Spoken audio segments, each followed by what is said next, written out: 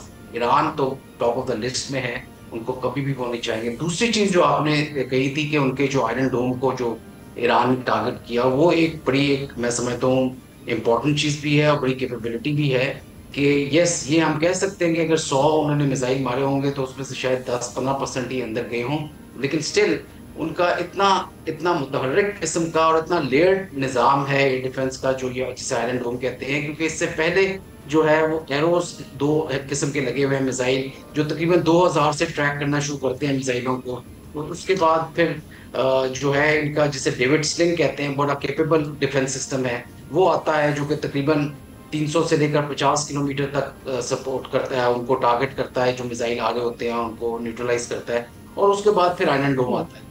سو یہ 3-4 لیئرز کو کراس کرنا ایک بڑی میرا خیال میں کامیابی کہہ لے کہ ان کے کم از کم کافی سارے میزائل جو ہیں وہ ضرور جا کے اہداف کو لگے۔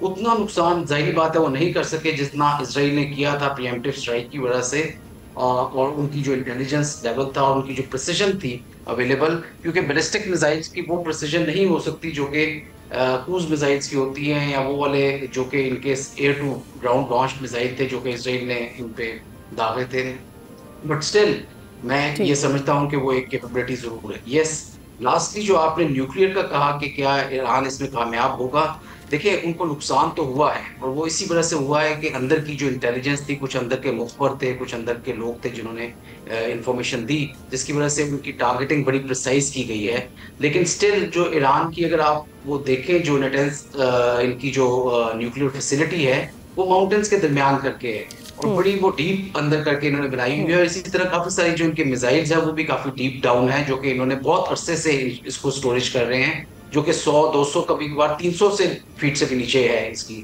تو ان کو ٹارگٹ کرنا پاسبل تو ہے، لیکن وہ لیول آف ڈیمیج شاید نہیں ہو سکتا جو کہ سرفیس کے اوپر جو چیزیں ہوتی ہیں ان کا ہوتا ہے۔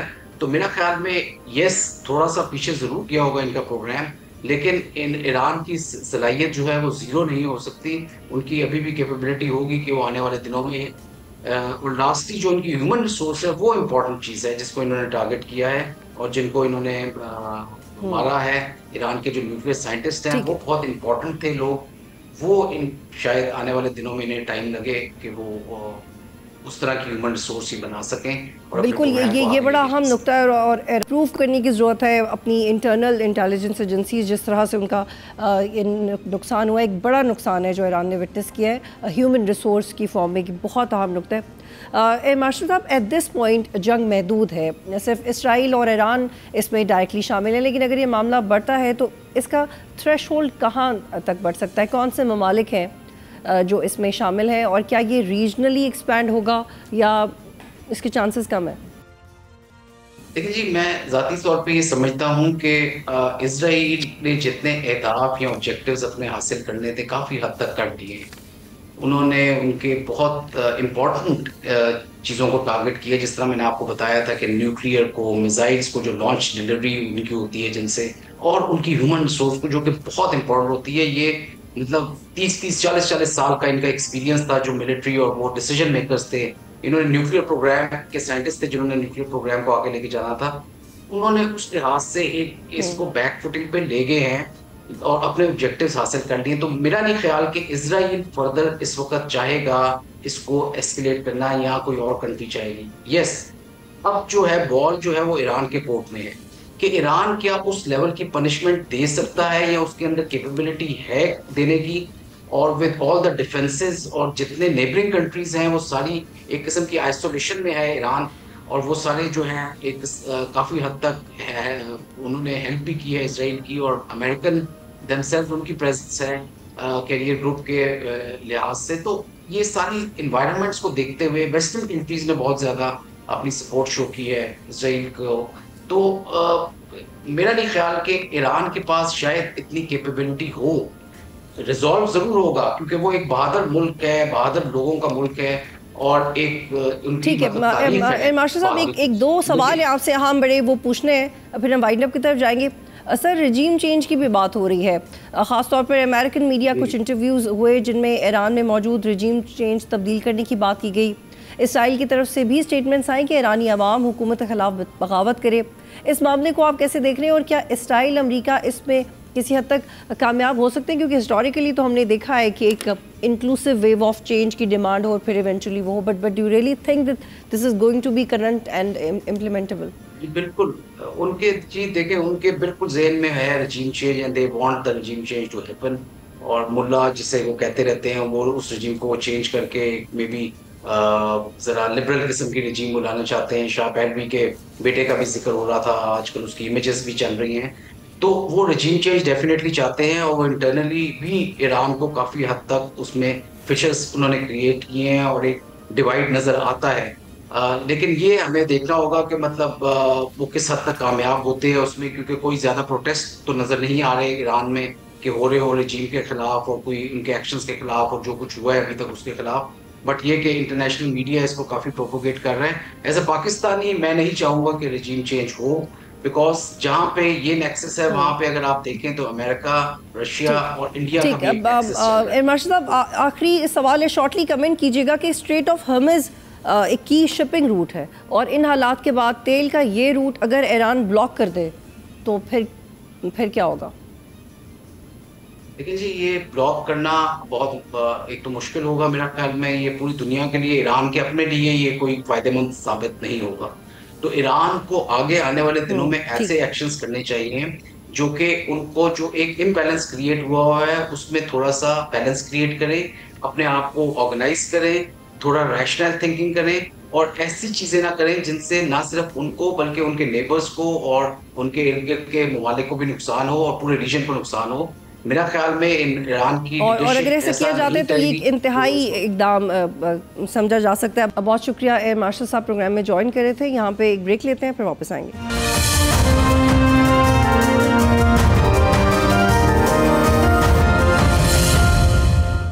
پروگرام میں خوش آمدید. اور اس وقت ہمیں جوائن کیا ہے نیئر حسین بخاری صاحب نے, سیکریٹری جنرل پاکستان پیپلز پارٹی, سابق چیئرمین سینٹ. بہت شکریہ سر آپ پروگرام میں جوائن کر رہے ہیں. پہلے تو ایران اور اسرائیل کا معاملہ کیسے دیکھ رہے ہیں آپ؟ اسرائیلی حملے کے بعد ایران کی جوابی بار جاری ہیں, اسرائیل کے بڑے شہروں کو نشانہ بنایا جا رہا ہے. اس حوالے سے آپ کے کیا جذبات ہیں؟ شکریہ. گزارش یہ ہے کہ اسرائیل نے بلا جواز اور ایک ملک کی سوورنٹی پہ حملہ کیا ہے, اور اس سے ان کو بہت نقصان بھی پہنچایا ہے. ان کے آرم فورسز کے آفیشلز پرٹیکولرلی ان کی لیڈرشپ اور سائنٹسٹ ان کے اس میں شہید ہوئے ہیں, اور پاکستان کے عوام بھی بڑے مضطرب ہیں, اضطراب میں ہیں.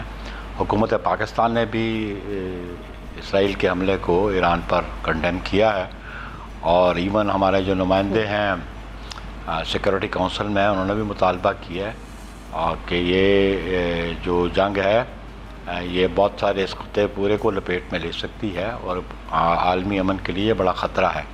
اور ہم سمجھتے ہیں کہ جو اسرائیلی جارحیت ہے اس کو ہر لمحے اور ہر جگہ پہ اس کی مذمت بھی ہونی چاہیے, اور اقوام متحدہ کو اپنا کردار ادا کرنا چاہیے تاکہ یہ مزید بدامنی بھی رک سکے اور جنگ کے جو مزید نقصانات ہیں ان سے بچا جا سکے. پاکستان اور جو ایران نے بالکل اپنا رائٹ آف ڈیفنس تھا ان کو بالکل اختیار کیا, ان کے پاس حق تھا کہ وہ اس کے اوپر وہ ریٹیلیٹ کرتے, اور انہوں نے جواب دیا ان کو.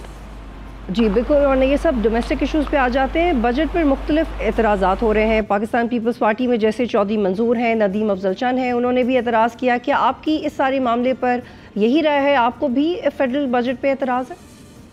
دیکھیں بنیادی بات یہ ہے کہ بجٹ جو ہے یہ آئندہ سال کے لیے پروپوزلز ہیں, اور اس پہ ابھی ڈیبیٹ ہونی ہے پارلیمنٹ میں. اس پہ امینڈمنٹس بھی انٹروڈیوس ہوں گی.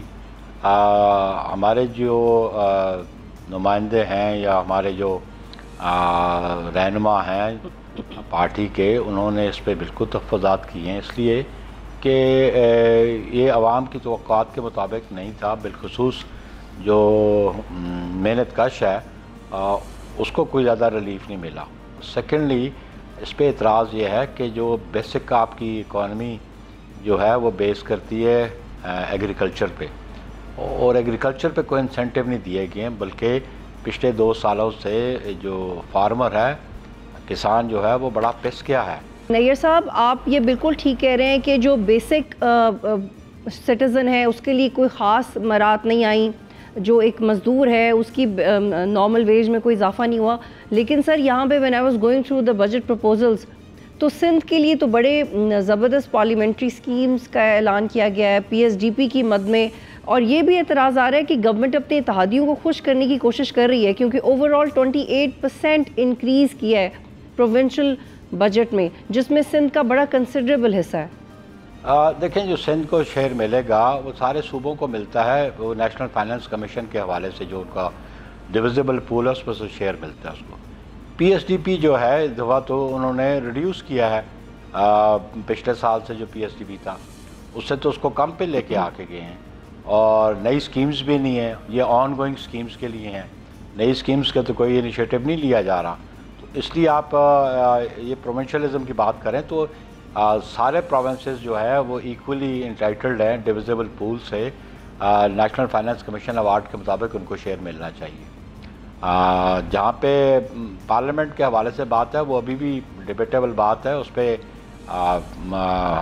پرائم منسٹر نے بھی اپنا کنسرن شو کیا ہے، جو سیلریز بڑھائی ہیں چیئرمین سینیٹ کی اور اسپیکر کی اور ڈپٹی اسپیکر ڈپٹی چیئرمین کی، اور اس میں بھی انہوں نے کل وضاحت دے دی اسپیکر نیشنل اسمبلی نے کہ جی ہماری جو فائنانس کمیٹی ہے اس نے تو اس کو کوئی پرپوز نہیں کیا تھا، کیونکہ انڈر دی کانسٹیٹیوشن دونوں ہاؤسز کی فائنانس کمیٹیز ہیں جو اپنے ہاؤس کا بجٹ کو بھی ایگزامن کرتی ہیں، تو ان کی تو کوئی پرپوزل نہیں تھی، یہ جنہوں نے کیا ہے ان کے ذمہ انہوں نے ڈال دیا کہ اس کو وہ ایگزامن کریں۔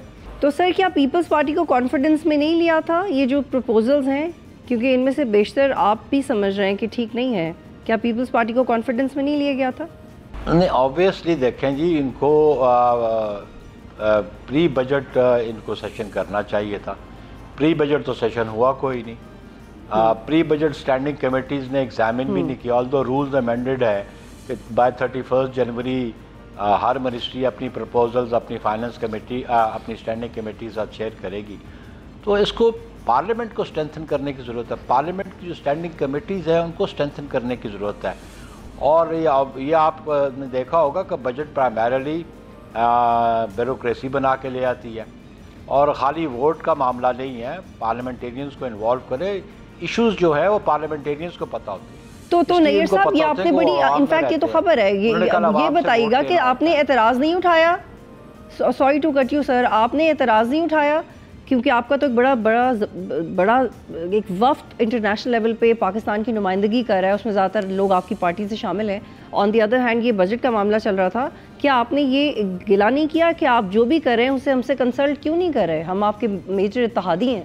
یہ جو ہمارے نمائندوں نے پریس کانفرنس کی اعتراض کیے، اسی کو اعتراض کہتے ہیں نا، چیئرمین تو بیرون ملک تھے اور ایک سفارتی مشن پہ، اور بڑا کامیاب سفارتی مشن رہا ان کا، اور انہوں نے یونائٹڈ اسٹیٹس پہ، لنڈن میں، یورپ میں، بلکہ آج انہوں نے پریس کانفرنس برسلز میں بھی کی، تو ہماری پارلیمنٹری پارٹی آبویسلی اس کو ایگزامن کر رہی ہے، چیئرمین صاحب انشاءاللہ اگلے چند دنوں میں واپس آ جائیں گے، تو اس پہ پارلیمنٹری پارٹی بالکل ڈسکس کرے گی، اور ابھی یہ ٹائم بھی ہے کہ آپ اپنی امینڈمنٹس انٹروڈیوس کر سکتے ہیں، آپ اپنے کٹ پورشنز دے سکتے ہیں، الٹیمیٹلی بجٹ جب پاس ہوگا تو پھر اس کو ایگزامن کیا جائے کہ آیا عوام کی امنگوں کے مطابق ہے کہ نہیں ہے، یا کچھ ریلیف ملا ہے کہ نہیں ملا ہے۔ لیکن ایک بات ہے کہ ٹیکس نیٹ بڑھانے کی، لیکن نیئر صاحب یہ تو ایک انفارچونیٹ فیکٹ ہے نا کہ میری آپ کی اور عوام کی امنگوں کے مطابق نہیں ہوتا، ہمیں آئی ایم ایف کی شرائط فالو کرنی پڑتی ہیں، تو آپ کی یہ خواہش کیسے پوری ہوگی جب ہم آئی ایم ایف کے پیکج کو فالو کر رہے ہیں؟ کیا آپ احتجاج کی طرف جائیں گے اگر عوام کی امنگوں کے مطابق نہیں ہوتا تو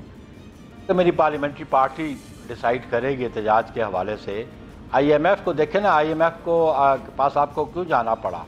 جو 2018 سے 23 تک 22 تک گورنمنٹ رہی، اس کی پرفارمنس کیا تھی، اور پھر الٹیمیٹلی آپ ڈیفالٹ کی طرف آپ کا ملک جا رہا تھا، اور الٹیمیٹلی آپ کو IMF سے ریلیف لینی پڑی، اور جو IMF آپ کو فنڈز فراہم کرتا ہے، آپ کو لونز دیتا ہے، ان کی کنڈیشنالٹیز بھی تو ہوتی ہیں. قرض دینے والا تو اپنی قرض کو سیکور بھی کرنا چاہتا ہے. کوئی بھی قرض دینے والا یہ نہیں چاہتا کہ وہ قرض دے اور اس کا قرض ڈوب جائے، تو اس کی کنڈیشنلٹیز تو ہوتی ہیں. اور یہ تو ایک ریالٹی ہے کہ IMF کے پاس آپ گئے اور اس کے لیے آپ کی اکانومی کو بہتری کی طرف لے کے جانا پڑا. ٹھیک ہے، اور کچھ بہتری آئی بھی. اچھا سر، یہ وزیر اعظم شہباز شریف یا فائنانس منسٹر سے بھی آپ لوگوں کی بات ہوئی پریس کانفرنس سے پہلے؟ آپ نے یہ کوشش کیا کہ during the make up of budget آپ بات کر سکیں دونوں سے؟ نہیں، اس قسم کی کوئی مشاورت نہیں ہوئی. میں سمجھتا ہوں کہ مشاورت صرف پاکستان پیپلز پارٹی کے ساتھ نہیں، پاکستان کے منتخب نمائندوں کے ساتھ مشاورت ہونی چاہیے، جن کو عوام منتخب کر کے ایوانوں میں بھیجتے ہیں. مشاورت ان کی ہے اور وہی عوام کو جواب دہ ہوتے ہیں. اس لیے یہ لازم تھا اس حکومت پہ کہ پارلیمان کی کمیٹیز جو ہے، جو پارلیمان میں لوگ بیٹھے ہوئے ہیں مختلف سیاسی جماعتوں کو، ان کو اعتماد میں لیتے ہیں. ٹھیک ہے. اب چیئرمین FBR راشد لنگریار نے قومی اسمبلی کی فائنانس کمیٹی میں بریفنگ دی، اور ان کے مطابق ابھی بھی سیلریڈ کلاس کو 535 بلین روپیز کا ٹیکس دینا پڑے گا. حکومت تاجروں پہ ٹیکس لگاتی تو ہے پر لگتا نہیں ہے سر، ایکسپورٹرز پہ ویسے لگاتی بھی نہیں ہے فرینکلی. تو یہ کیسے سارٹ ہوگا؟ دیکھیں، یہی تو ایشو ہے کہ اس ملک میں ریٹیلرز کتنے ہیں. آپ ملک میں ریٹیلرز کی تعداد دیکھ لیں، اور یہ بھی دیکھ لیں کہ آپ کی ایگرو بیسڈ اکانومی ہے، آپ کا 60-65% پاپولیشن آپ کی رورل ایریا کی ہے، جن کا انحصار زراعت پہ ہے. ان کو بھی آپ دیکھ لیں، ان کو کیا انسینٹیو دیا. اور جب ریٹیلرز ہے اس کو ٹیکس نیٹ نہیں بڑھا پا رہے آپ. اس ملک کی بڑی بدقسمتی ہے کہ وہ جو پیسہ کماتا ہے اربن ایریاز میں، اور پروبیبلی مطلب اس گورنمنٹ کو، خاص کر اس کا موجودہ گورنمنٹ جو ہے، جن کی اس کی جماعت کو غور کرنا چاہیے کہ وہ زیادہ توجہ اربن ایریاز پہ دے رہے ہیں. اربن ایریاز ہارڈلی 30-35% کانسٹیٹیوٹ کرتا ہے. اس پر ریٹیلرز جو ہے دیٹ از ناٹ مور دین 15%، 10-15%. اس کو تو آپ ٹیکس نیٹ میں لا نہیں رہے، اور آپ سیلریڈ کلاس پہ بوجھ ڈال رہے ہیں. تو بزنس کمیونٹی کو انوالو کریں آپ اس پہ، اور اس سے بالکل ٹیکس لینا چاہیے. جو پیسے پاکستان میں رہ کے ارن کرتا ہے اس سے تو لینا چاہیے. اور کتنی بدقسمتی کی بات کہ آپ نے امپورٹ پہ ان چیزوں پہ ڈیوٹی کم کر دی. مثلا آپ نے چاکلیٹس پہ، چیز پہ اور چیزوں پہ بھی بہت ساری ڈیوٹیز آپ نے کم کر دی. وہ ڈیوٹیز جو ہے، ایک محنت کش تو امپورٹڈ چاکلیٹ نہیں کھاتا ہے. بالکل. نہیں صاحب پلیز آخری سوال لے لیجیے. آخری سوال کہ سولر ایک بیسک نیڈ ہے، دنیا گرین انرجی کی طرف بڑھی ہے، سولر ایک بیسک نیڈ ہے، لیکن دوسری طرف سولر پہ پچھلے سال اس کو ٹیکس ایگزمپشن دی، پھر ٹیکس لگا دیا. کیا پاکستان پیپلز پارٹی بھی سپورٹ کرتی ہے کہ سولر پہ ٹیکس لگنا چاہیے؟ بالکل ٹیکس نہیں لگنا چاہیے. میں آپ کو بتاؤں کہ جب میں چیئرمین سینٹ تھا اور اس 2014 میں نے اپنے گھر پہ سولر لگوایا، تو مجھ سے میرے سٹاف نے کہا کہ جی وہ سولر پلیٹس پہ ٹیکس مانگ رہے ہیں، امپورٹ پہ ٹیکس مانگ رہے ہیں. تو میں نے FBR چیئرمین کو بلایا، میں نے کہا آپ انکریج کر رہے ہیں سولرز کو یا ڈسکریج کر رہے ہیں؟ یہ سیٹ کے وی انکریج. تو میں نے کہا پھر why there is a duty on it. تو ہم سمجھتے ہیں کہ جہاں پہ آپ کی نیڈز بڑھ رہی ہیں انرجی کی، اور سولر ایک سبسٹیچیوٹ آپ کے پاس ہے، آلٹرنیٹ انرجیز ہے آپ کے پاس، تو اس کو تو بالکل پریفرنس دینا چاہیے، اور لوگوں کو سہولت ملتی ہے. لوڈ شیڈنگ سے آپ کی جان چھوٹے گی، آپ کی انڈسٹری جو ہے وہ مزید بہتر ہو سکے گی، آپ کی انڈسٹریل پروڈکشن بڑھ سکے گی. تو سولر کو پہ میں سمجھتا ہوں کہ یہ ڈیوٹی جو ہے، جو ایک آپ دیکھیں کہ اگر آپ دیہات میں اگر بجلی لگوانا چاہیں، میں تھوڑا سا آپ کی نالج میں اضافہ کر دوں، تو وہ گھر کئی سکیٹرڈ پلیسز پہ ہے، اس کو تو سرکاری بجلی نہیں لگا سکتے آپ. اس پہ تو وابڈا والے پیسے مانگتے ہیں کہ جی پولز کے بھی پیسے دیں. انٹل انلیس جہاں پہ 20 گھر ہوں اس کو وہ کمیونٹی کنسیڈر کرتے ہیں، تو پھر اس کو حکومت کی طرف سے بجلی ملتی ہے. اگر کوئی گھر دور ہے کہیں جہاں پہ وہ اس کمیونٹی سے علیحدہ ہے، تو سولر تو اس کے لیے بیسٹ ہے، تاکہ وہ ٹرانسفارمر اور کھمبے کے چکر میں پڑے ہی نہ، اور وہ اپنا سولر لگا لے. اس کو یہ ایگزامن کرنا چاہیے، کیونکہ ہم تو ہیں وہ لوگ جو عوام کے پاس رہتے ہیں, ہم الیکشن کنٹیسٹ کرتے ہیں, عوام سے ہمارا رابطہ رہتا ہے. بالکل, اور یہ بہت اہم نقطہ ہے. بہت شکریہ نیئر حسین بخاری صاحب, سیکرٹری جنرل پاکستان پروگرام میں جوائن کر رہے تھے. یہاں پہ ایک بریک لیں گے, پھر واپس آتے ہیں.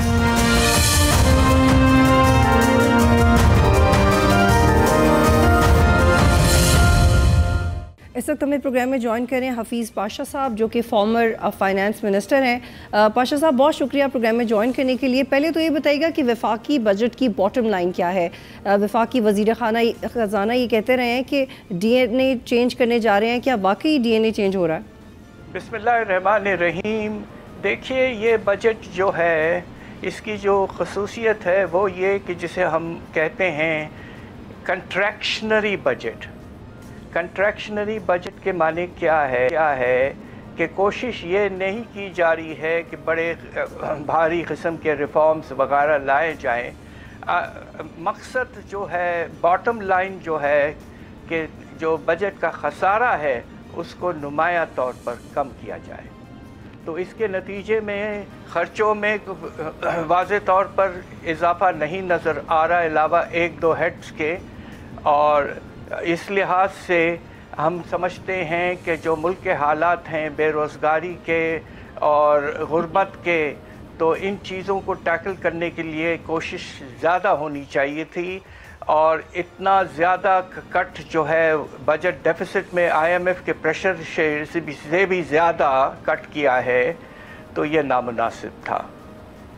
ٹھیک, ہم نمبرز اور ٹیکنیکل ٹرمز میں ڈسکشن کر رہے تھے پری بجٹ پوسٹ بجٹ, لیکن آپ کو خاص طور پر اس کے لیے دعوت دیے کہ آپ سمپلیفائی کر سکیں چیزوں کو, اور یہ بتائیے گا کہ اوور آل کیا ہم یہ کہہ سکتے ہیں کہ پاکستان سسٹینیبل اکانومی کی طرف بڑھا ہے اور ایک سمت کا تعین ہو چکا ہے؟ دیکھیے, سسٹینیبل کی معنی کو یہ ہونا نہیں چاہیے کہ ہم اپنے جو تجارتی خسارہ ہے یا بجٹ کا خسارہ ہے وہ واضح طور پر بہت کم کر لیں.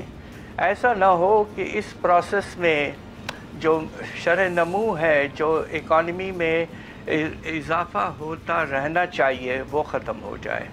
تو sustainability does not mean finishing completely the growth process. Pakistan میں یہی ہوا ہے. اب آپ دیکھیے, پچھلے یہ سال جو ختم ہونے والا ہے, بجٹ خسارے میں کمی آئی ہے ضرور, مگر اور کرنٹ اکاؤنٹ جو ہے وہ سرپلس میں چلے گیا ہے. مگر افسوس کی بات یہ ہے کہ شرح نمو کہتے ہیں 2.7%, اصل میں یہ مشکل سے 2% ہے. جب آپ کے آبادی میں پاپولیشن میں 2.6% کا اضافہ ہے, تو یعنی کہ فی کس آمدنی کم ہو گئی ہے. تو sustainability and growth have to be balanced together. وہ بیلنس ہمیں نظر نہیں آ رہا ہے. لیکن کیا وجہ ہے کہ یہ بیلنس کیوں نہیں نظر آ رہا ہے؟ اس کی وجہ یہ ہے کہ کچھ آئی ایم ایف کا حد سے زیادہ پریشر ہے. حالانکہ میں آپ سے کہہ رہا ہوں کہ آئی ایم ایف نے کہا تھا شاید کہ آنے والے سال میں بجٹ ڈیفیسٹ کو 5.1% رکھیں ہماری جی ڈی پی کا, مگر جوش میں ہمارے جو فیڈرل گورنمنٹ نے رکھا ہے ڈیفیسٹ, وہ حیرت انگیز کمی لا کر 3.9% پہ کم رکھا ہے, جو کہ پچھلے 15-20 سال کا سب سے کم ڈیفیسٹ ہے. ساتھ ساتھ ہمیں اضافہ کرنا چاہیے تھا, ریلیف میں پروگرام میں بڑھانا چاہیے تھا, بے نظیر انکم سپورٹ پروگرام کو واضح طور پر بڑھانا چاہیے تھا. ہمیں اپنے ڈیولپمنٹ پروگرام خاص طور پہ پانی کے جو پروجیکٹس ہیں ان پر ایلوکیشن بہت بڑھانا چاہیے تھا. ایسا کچھ بھی نہیں ہوا ہے, اور بس رجحان اس پہ ہے کہ ڈیفیسٹ ختم کرو, کم کرو, کم کرو, کم کرو, اور سفوکیشن اکانومی میں پیدا ہو گئی ہے. ٹھیک, I T, health, education, science اور سولر کا جو نظام ہے, پہلے سولر پر ٹیکس نہیں تھا, اب لگا دیا گیا, یعنی کہ اس کی امپورٹ کے اوپر ٹیکس لگانے کی بات کر رہے ہیں. لیکن جو کسی بھی سوسائٹی میں بیسک ڈپارٹمنٹ ہوتے ہیں جو عوام کو افیکٹ کرتے ہیں, اس میں ایبسلوٹ ریڈکشن دیکھ رہے ہیں. باقی تو بجٹ بڑا ہے, وہ انڈرسٹینڈیبل ہے, جیسے کہ ڈیفنس کا بجٹ ہے اور فار ایگزامپل ڈیولپمنٹ کا بجٹ بڑا ہے, لیکن ان سارے ڈپارٹمنٹس کی کاسٹ میں ریڈکشن کیوں ہو رہی ہے؟